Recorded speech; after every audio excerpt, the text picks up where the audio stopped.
Hi, so I'm going to Edinburgh to give the Immortal memory speech in memory of Robert Burns. So I thought I'd just try it out on you just now. Hope that's okay. Robert Burns was a genius of the written word. His poetry reminds us of the world's beauty and, of course, its imperfections. I won't delve into all the details of his life, but I'd like to provide an overview.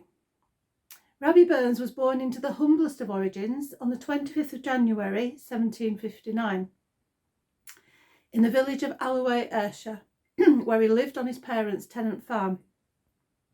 He received an education because his father valued its importance, but from a young age he also worked hard on the farm, and it was backbreaking work.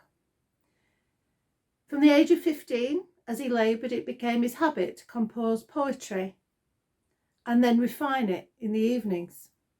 He was a ravenous reader and also absorbed huge amounts of traditional stories and songs, shaping his unique poetic voice. Ultimately, he became a poet who knew how to capture the essence of life in just a few well-chosen words. Burns Night is, of course, a hallowed tradition and a communion of kindred spirits who find inspiration in the verses he wrote. The first Burns Night was held by his friends in 1801. It was the 5th anniversary of his passing. And it's been a regular occurrence on the anniversary of his birth ever since. Burns Night is celebrated around the world, but of course, Edinburgh is special. He came to Edinburgh in 1786 to try to make his fortune. When the Kilmarnock edition of his poems was published, it sold out and paved the way for his future works and recognition. In a short time, the farmer became the toast of Edinburgh. Despite this, his ambitions for making his fortune here didn't quite materialise as he'd hoped.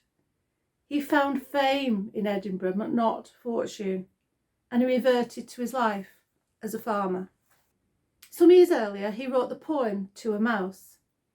Yes, Burns was a man who could pen a verse about a mouse and make it more poignant than 1,000 sonnets. To a Mouse depicts Burns' remorse at having destroyed the nest of a tiny field mouse with his plough. He apologises to the mouse and reflects mournfully on the role of fate in the life of every creature, including himself. To a Mouse explores the heartbreaking futility of planning for the future in such an uncertain world, and our duty to understand the importance of all life, however insignificant it may seem. Although the events in Edinburgh unfolded years after he had initially written To a Mouse, the concluding verses encapsulate so well the sentiments he might have felt when he returned to his farming life after the exhilarating days and raised hopes of Edinburgh. They reflect on the unpredictability of life, the best laid plans of mice and men.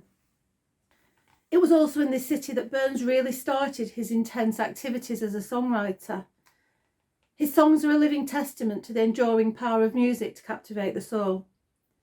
In Auld Lang Syne, Burns gifted us an anthem that transcends borders and time zones, encapsulating the bittersweet essence of farewells and the enduring power of friendship. Well, I hope you feel the warmth of friendship tonight. Robbie Burns has a keen understanding of human nature, and he was a bridge builder, connecting people through shared experiences and emotions. In celebrating him, we acknowledge the power of language to bridge the gaps between generations and cultures. A champion of people, his poetry focused on human experience, the beauty of nature, and the complexities of human relationships. It's well known that he loved the lasses and the drink, but there was so much more to him than that. He wasn't blind to the challenges and inequalities faced by women in society at the time. For example, in the poem The Rights of Woman, Burns expressed sympathy for the struggles of women and questioned the norms that limited their opportunities and freedom. The profound words of Burns, In a Man's a Man for All That, is an anthem of equality, sung at the Scottish opening of Parliament in 1999. It resonates with the timeless message that regardless of social standing or worldly wealth, every single individual is deserving of dignity and respect. Burns' style is marked by spontaneity, directness and sincerity, and it ranges from the tender intensity of some of his lyrics to the humour of Tam O'Shanter and the satire of Holy Willie's Pear. The rollicking rhythm of Tam O'Shanter transports us through time, feeling the pulse of an era long past and yet undeniably present. It is one of Robert Burns' most famous narrative poems, first published in 1791. It is a tale filled with vivid imagery, supernatural elements, and a touch of satire. Let's delve into it a little. Tam is a farmer with a liking for drink and revelry. His wife Kate is portrayed as a stern and impatient woman, contrasting with Tam's carefree nature. The narrative unfolds during a blustery night. After an evening at the local inn, and as Tam rides home on his trusty mare, Meg, he passes Alloway Kirk. It is at this point that the supernatural elements of the tale come to life. Burns masterfully describes the eerie scene at the ruined church, where witches and warlocks engage in midnight revelry. Among them is Nanny Dee, who catches Tam's eye and sets the stage for dramatic events to unfold.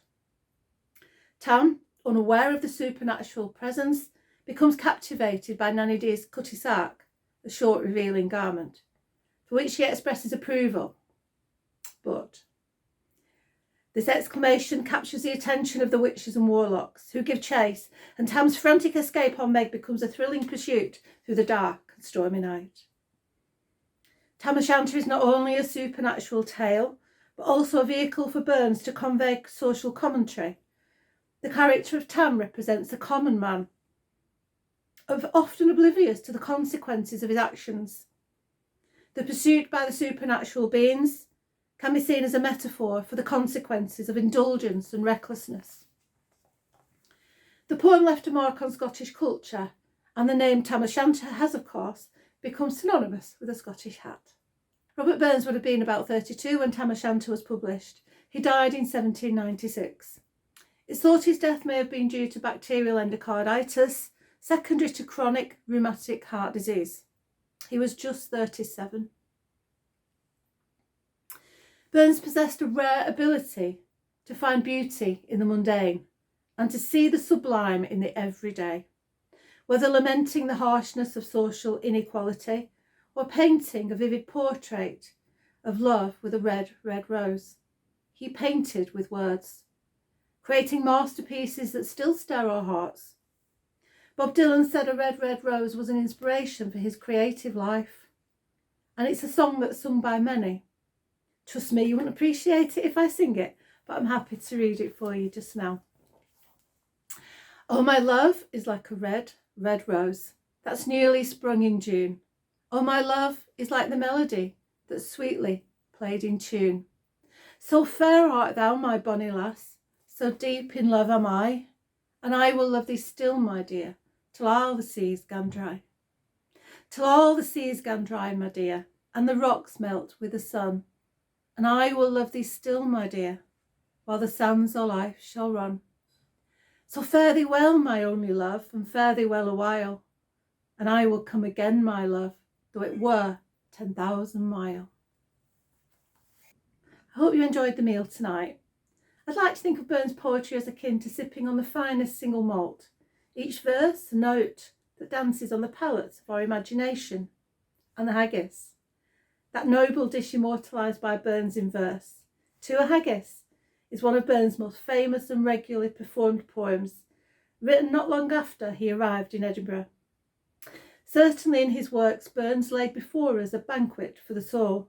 For him, life was a tapestry, woven with threads of laughter and tears, and he captured it all with a twinkle in his eye and a quill in his hand. I can't help but think that if he were here today, he'd be sat in the corner somewhere, just scribbling verses on a napkin and charming the haggis with his magical words. So let's recap. Robbie Burns was more than a man who knew his way around haggis. He was not just a poet. He was a champion of social equality and a voice for all. If each one of us examines the great Robert Burns, can we discover something in him that resonates with something within ourselves?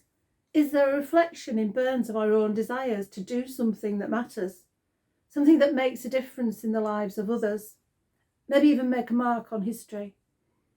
So this evening, we pay tribute to the haggis on our plates, the lads and the lasses, and most importantly, to Robert Burns, a man whose poetic legacy is engraved on the hearts of all those touched by his words. Words that will continue to inspire poets, lovers, dreamers for generations to come, and will continue to light the way for those who seek profound beauty in the ordinary moments of life. Thank you for listening. Please charge your glasses if you will, as in a moment I'll invite you to raise a glass to Robert Burns. I hope that the verses he wrote will always bring warmth to our hearts. So I invite you, Scot or not, please raise your glasses high as I give you the greatest Scottish toast of them all, to the immortal memory of Robert Burns.